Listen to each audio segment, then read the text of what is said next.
AI can process this in a fraction of a millisecond. You are not AI. But you will like to think you can do better than the bots, so how quickly can you find the number 8? Can you find it faster than our AI overlords? Hey everyone, Noble Xenon here, and welcome back to some more LinkedIn Lunatics. Let's get started. So, what kind of flex is this? We've got ourselves a high IQ individual. In the past, I've been administered IQ tests and the result was identical both times. So I asked ChatGPT to guess my IQ based on conversation history. And of course, AI being a superior technology, superior to even our own IQ, it guessed it exactly, like the exact number. No, I'd never once mentioned my IQ in any conversation, but the icing on the cake, it also correctly surmised my Myers-Briggs personality type. Wild. Hashtag AI, hashtag hacking, hashtag penetration testing, that's an interesting one, hashtag red teaming, and hashtag ChatGPT. And this next one is a note to all the young people out there. You're holding a cup of coffee in your hand and someone bumps into you, spilling coffee everywhere. Why did you spill the coffee? Most people would say it's because someone bumped into you, but that's the reason your cup was disturbed. The reason you spilled your coffee is because that's what was in the cup. If you had tea in the cup, you would have spilled tea. So when life bumps into you, rattles and shakes you, and it will, what will spill out of you? Will it be bitterness, self-pity, and blame? Or will it be patience, generosity, and grace? Pay attention to what spills out. It reveals what's brewing within. What are you pouring into your cup today? I just want to know the correlation between this lesson that you're trying to teach and spilling coffee, because I don't see it. You're really reaching for that one. The phone rings. You pick it up. The employee hits you with the dreaded, "Sir, I won't be coming in today." The manager replies, "Why? What happened?" Employee says, "Yesterday was my last day, wasn't it? Just feels real today." "Damn, I'm sorry. Want to come back?" And the employee, being the good corporate servant he is, replies, "I do. Every part of me does." The manager replies, "I know. But don't. You're meant for something bigger. Far bigger than this place." "But you've given me everything." "No. You earned it all.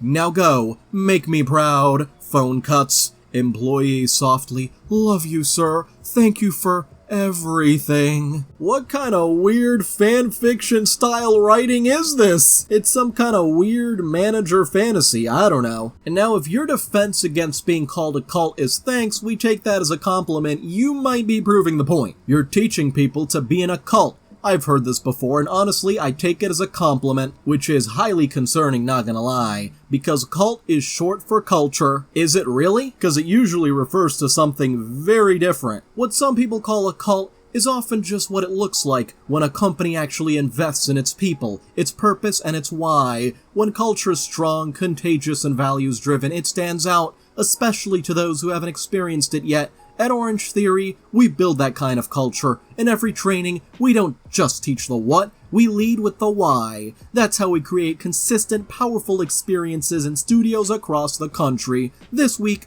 we're proud to be training a new wave of coaches from Hawaii to New York, as far south as Texas and Arizona, and reaching up through Tennessee and Oregon. These humans are ready to make a difference. Let's keep building something worth calling a culture. With the last part in parentheses, hashtag Orange Theory, hashtag Culture Matters, hashtag Coach Life, hashtag Leadership, hashtag Purpose Driven, hashtag Be the Reason It Works. And honestly, this one does not sound too far from an MLM hun, who's also in a cult, even if they're not actually in a multi-level marketing scheme. Down to the hashtags and everything. Like, that's crazy. And now who's ready to make some serious money? Ty here makes 5 to 10 plus sales calls a week in the LinkedIn League. It's all about selling to these people. Sell, sell, sell. If you're a beginner making under $10,000 a month, ignore X, Facebook, YouTube, and Instagram. Spend 10 hours a week on LinkedIn, sending 200 connection requests, DMing everyone who accepts, and posting 2 to 3 times a week. You'll hit $25,000 to $50,000 a month quicker than you thought was possible. Only 2 to 3 times a week? Some of these people post 2 to 3 times a day. And for me, it's the AI comments though. Thank you, Ty, always give value. Solid advice. I totally agree, LinkedIn is a goldmine if you know how to move. With focus and consistency, results come much faster than one imagines. But how exactly do you turn LinkedIn into a personal gold mine? Like, what exactly are we selling here? This next one would be a great boss. CEOs and founders, follow me for tips on how to make your workplace a worse place for everyone. Except yourself, of course. You're making that sweet, sweet cash. Paid time off? I just don't get it. Why should employees get paid for not working? You work, you get paid. No work, no pay. It's as simple as that. Because how dare workers take much needed time off? Here's someone who's supposedly quiet on LinkedIn while making 3 posts in a span of 4 days. I've been quiet on LinkedIn lately as I work on my life's mission. Stay tuned for more updates in this space as I share more. Well, stay tuned. For the first time, I met a random girl on a train. Her. What do you do? Me. I'm a CA and a content creator. I have more than 100,000 followers on LinkedIn. She. What's LinkedIn? I changed my seat. She is simply not worthy of your presence and your 100,000 LinkedIn followers. Meanwhile, she's probably the one who changed her seat. That is, assuming this is real at all. Hey, if you're enjoying this video, then why not like, subscribe, and hit the little notification bell? And now at least try and hide the use of ChatGPT, right? I'm pretty sure they're proud of using AI. Here's a refined version of your caption with a slight twist for impact. You think you're living, but you're just existing. Here's the hard truth. Responsibility isn't a weight. It's the key to a life that actually matters. ChatGPT loves using those M-dashes for whatever reason. Let's break it down. 1. Every action counts. Your smallest decisions shape your future and influence those around you. Stop treating choices like they exist in a vacuum. And 2. Your struggles aren't punishments. They're wake-up calls to check. Reevaluate your values. Check. Rethink your career. Check. Rebuild relationships. And check. Redefine your purpose. And check. What's with all the checks? Are you really just taking other people's barely inspirational LinkedIn posts and feeding them through ChatGPT, then posting them on your own account? That's just wow. And you dare call it more refined. And now, can this platform get any worse? New York City, I will be inside of you in just 3 very short days. Interesting phrasing there. Currently accepting invites for coffee, cocktails, solid core, and content collab. If you're around, let's hang. DMs are open or drop a comment. And you gotta dig into the LinkedIn comments. Not my fave syntax, but here we go, lol. And she replied, don't care, didn't ask. And now yes, because motivation towards the mission will pay the bills, facepalm. A recruiter for established startups, which wouldn't that make them not startups anymore? Guess I'm not keeping up with the LinkedIn lingo. If I contact someone about a job opportunity and their first reaction is, what is the salary and compensation? That tells me that they don't care about culture, company, product, quality of life, or impact. They only care about money. Someone who leads with compensation questions reveals their priorities. The most valuable team members are those who are motivated by the mission, excited about solving meaningful problems, and invested in being part of a collaborative culture. I'll pay my landlord in collaborative culture next time, thanks. The best hires are those who see beyond the paycheck and are genuinely interested in how they can add value to your organization. And Julius Winston says conversely, someone who is reluctant to discuss compensation reveals their priorities. Sounds like someone wants to underpay. I know what skibbity means, and if you're in marketing, you should too. We're standing at a generational pivot point for the past decade, and it gets cut off, but if you want to be a good marketer, you gotta keep up. Clearly someone's not keeping up though, if they've realized this just now. This next one never eats lunch at 1. I will only do lunch at noon or before. I will never do a lunch at 12:30 or 1 p.m. again. Here's the truth. Late lunches kill productivity. More like that's just your preference and you don't need to impose it on everyone else. Think about it. You're starving by 1 p.m. The workday is half over. By the time you're back, it's almost 3 p.m. Almost 3 p.m. Bros having 2-hour lunches? I have a strict rule now. Noon or earlier for lunch meetings, no exceptions.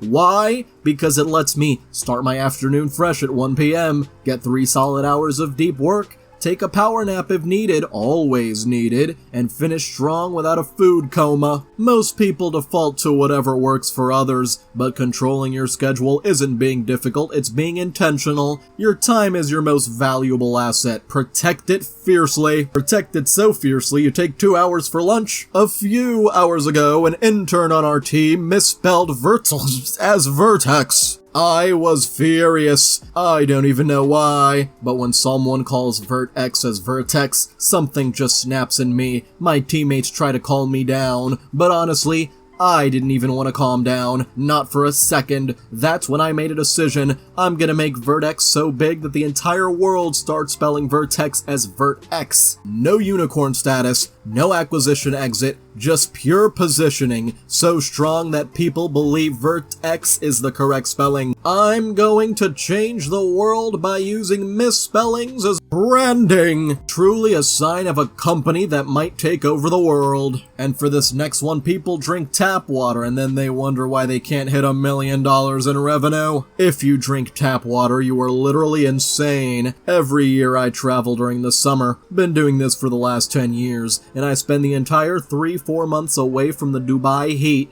I can do that because I spent a decade learning actual business and creating outbound machines using my own CRM to generate $5 million without spending on ads. $5 million! And regardless of where I travel, North America, Western Europe, Eastern Europe, Southeast Asia, people rely on drinking tap water, literally the best way to get fake hydration that lacks vital minerals, and then they wonder why they can't hit $1 million in revenue. Literal insanity. You see, you're poor because the water you're drinking is fake. Water and hydration is the foundation of mental health, and the foundation of cognitive performance. Drop the tap water saving habit and invest in some clean water. Drink clean water and you too could start making $1 million in revenue. That's the secret to becoming a millionaire, everyone. Wow. This next one is learning from a broken down fridge. You see, the biggest brains learn from anything. Our office fridge once taught me more about corporate resilience than any leadership book. It started on a Monday. The fridge broke. By Tuesday, it had become a biohazard. By Wednesday, someone left a post-it note that simply read, "Do not open unless you're up to date on your shots." People panicked. Yogurts were abandoned. Tupperware went missing. Someone tried to store lunch in a desk drawer. We don't talk about that incident, but here's the twist. Instead of spiraling, our team rallied. One colleague brought in a cooler. Another organized daily lunch orders. We even had a Cold War pun contest to lift spirits. Productivity increased. Who knew? By Friday, the fridge was fixed, but something better had been built. A team that could handle any meltdown. Lesson: resilience isn't about never breaking down. It's about how creatively and humorously you bounce back. Hashtag corporate resilience, hashtag leadership lessons, hashtag teamwork with a twist, and hashtag office chronicles. Truly a heroic moment where people came together. And now I think I may have just found my first one in the wild. From a senior production crasher. Horoscopes told me to go out more. Random people on Twitter told me to touch grass. Friends said, "Bro, you desperately need to get laid." But I'm a workaholic and an attention addict. I wear dress to impress, not for others, but because that's my emotional support armor. So I went out. Posh club, 2 a.m. on a Saturday. Photographer caught me looking like a crypto villain. Smoking room.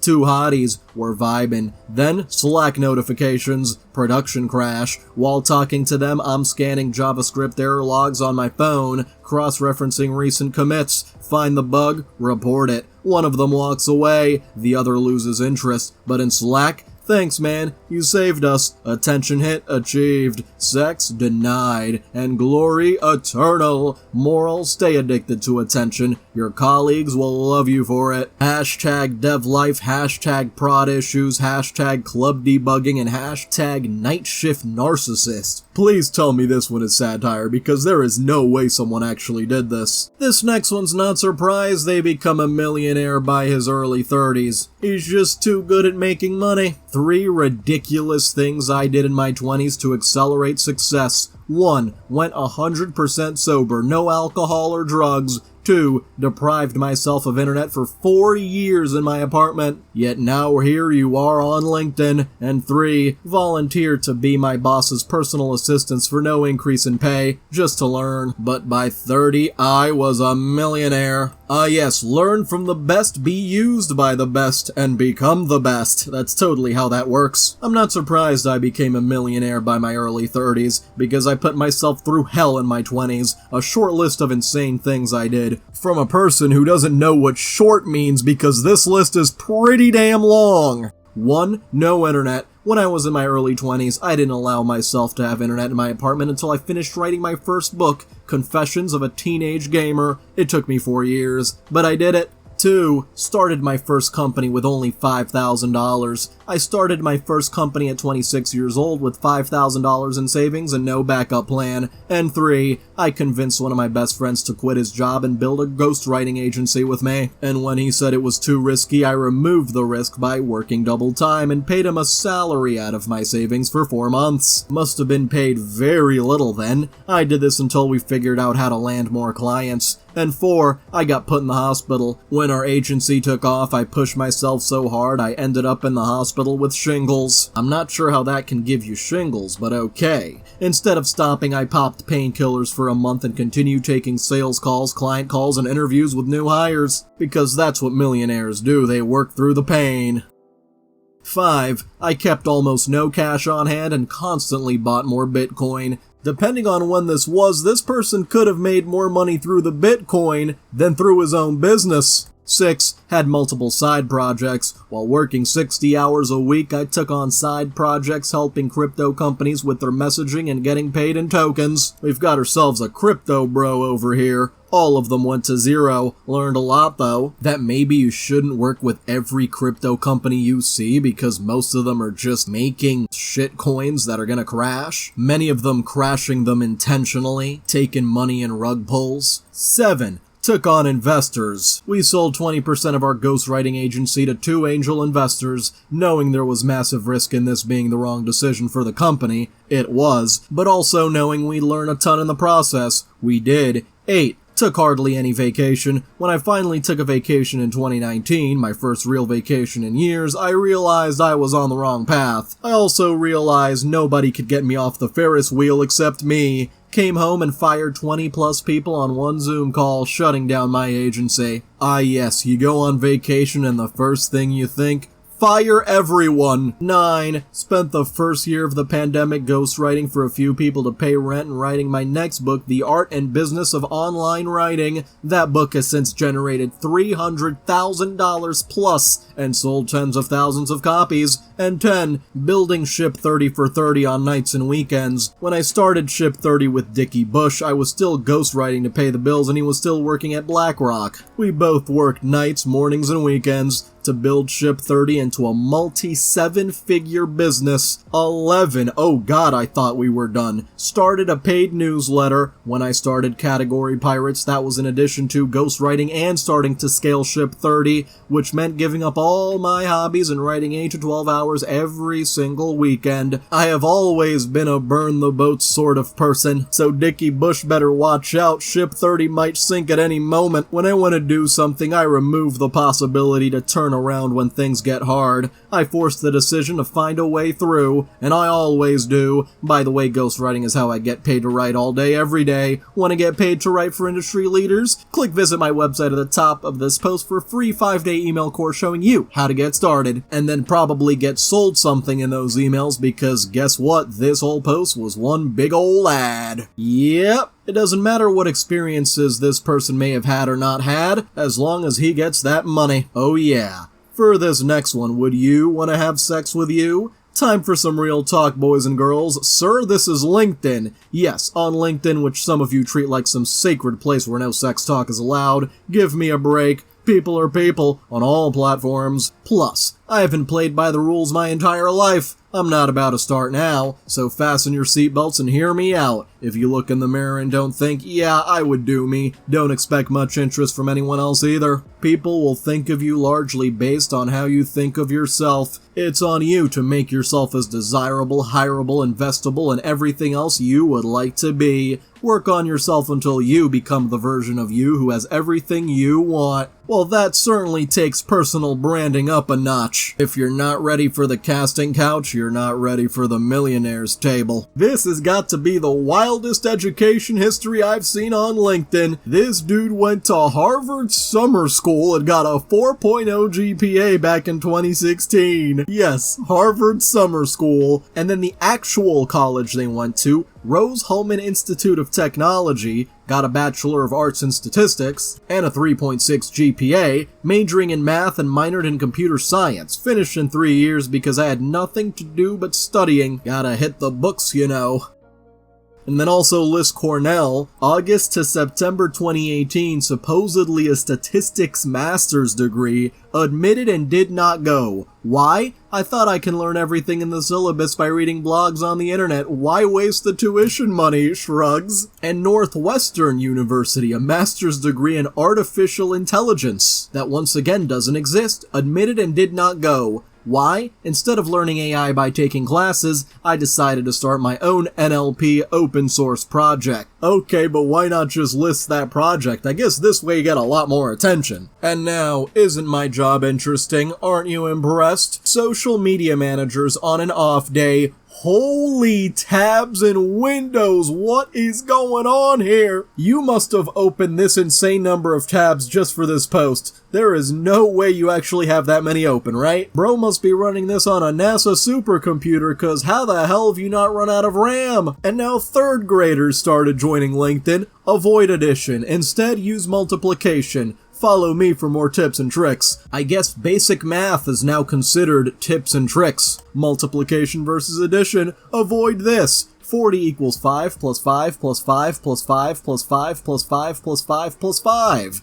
Do this instead. 40 equals 5 times 8. Hey, if you want to be on that millionaire grindset, you gotta know how to multiply your money. And now, ma'am, you hired a housekeeper. I made a crazy decision that doubled my productivity. I hired an executive assistant at 26 years old with no kids. At first it felt ridiculous. We were in our 20s, we work from home, and we don't have children. So why would we need this level of help? But then I realized something profound. It's not about needing help, it's about valuing my time. Here's what she handles. Our laundry, dog sitting while we travel, calendar management, contractor communication, all house issues, broken appliances, landscapers, you name it. Unboxing and organizing packages. This eats up so much of my time. How many packages do you get? Although those packages might be for work. Even if they do work from home, they might be getting a lot of packages for it. I don't know. Caring for our dog 3 times a week on our busiest work from home days. Making our house feel like a home. Restocking everything so we never run out of essentials. And deep dive research that used to take me hours. And that's just the surface. She saves us each over 20 hours every week.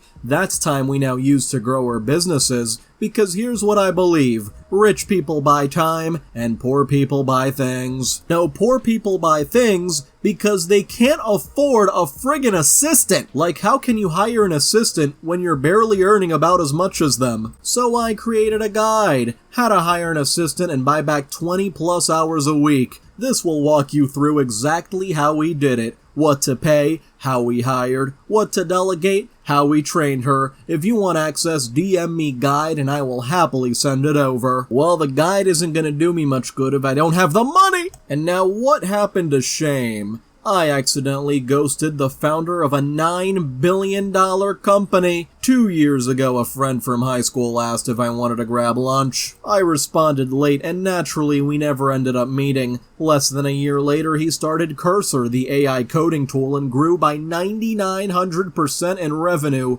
becoming the fastest growing AI startup in history. Wow! We're still cool, but now every time I use Cursor, I think about how I need to be better about responding to my DMs. Skull emoji. Big congrats to the team on the recent fundraise. P.S. Not to flex but simplify grew infinity% in revenue since 2023. Yeah, you could grow infinite % revenue when it goes up from 0 to a penny. But here are the DMs. Wanna do coffee or lunch on Thursday? Weekend good for me too. And then a while later, shit, sorry, I don't check Messenger, Thursday's booked for me. And then almost a whole year later, yo, my friend put me on Cursor, it's so lit, got an email from you just now, ha ha. Then just a few minutes later replies, love it, let me know if there's anything we can do. And then goes on to show how AI coding tool Cursor AI hits $9 billion valuation, one of the fastest in history. I'm sure that is not a very overinflated valuation. And now guy got too real. Poor thing, deleted my comment whose number of reactions collected in 15 minutes threatened to overtake his inspirational post, and blocked me too. This is much more difficult to endure. And let's look at the original post that got ratioed. Or rather, almost got ratioed if it wasn't for this individual who deleted the comment. This so-called founder says Microsoft just fired 7,000 employees. But this isn't cost-cutting, it's a full-stack talent reset. Microsoft is sunsetting entire business units. At the same time, it's funneling millions, billions even, into AI infrastructure and co-pilots. I think they probably meant co-pilot without the S, which is basically Microsoft's AI thing. Translation, they want to replace everyone with AI. But no, the translation that's actually provided by this individual is they're not reducing headcount, they're replacing functions. And this isn't just about Microsoft, it's the blueprint for how every big company will operate in the next 24 months. As they rewire for an AI-first future, the next wave of outsized returns will come from AI startups building the tools and infrastructure that power this transition. At NGL Ventures, we're backing founders that are leading this change with 5 AI deals already closed in 2025. If you're building the future or looking to fund it, now is the moment to lean in. Is that the CEO of Microsoft? Hashtag firing is crazy. And the reply that threatens to ratio this glorious post about how AI is going to replace everyone? I admire these cardboard influencers' creativity. First, they invent the reasons behind some people's decisions they know nothing about, then they explain them in a motivational way. This one doesn't really seem very motivational, though. Let me try. Microsoft just fired 7,000 employees. But it's not about corporate greed, it's about giving 7,000 people an opportunity to become founders. Their children will have to drop out of college, and this is great because Bill Gates, Steve Jobs, and Mark Zuckerberg also were college dropouts. By the way, I make money by using founders. What do you think? Cardboard influencers? I love that. AI bros really are getting ridiculous. But we will take over the world, don't worry. You won't be calling us ridiculous now. So, I'd like to thank our AI overlords. Sorry, are the robots gone now? Alright, good, let's try that again. So, I'd like to thank all of my members, especially Amethyst Phoenix, Catalin Cormendi, and Mike Hawk. Hold up. You can join simply by clicking the join button below. Feel free to like, subscribe, and hit the little notification bell if you enjoyed it, and feel free to comment if you've got something on your mind.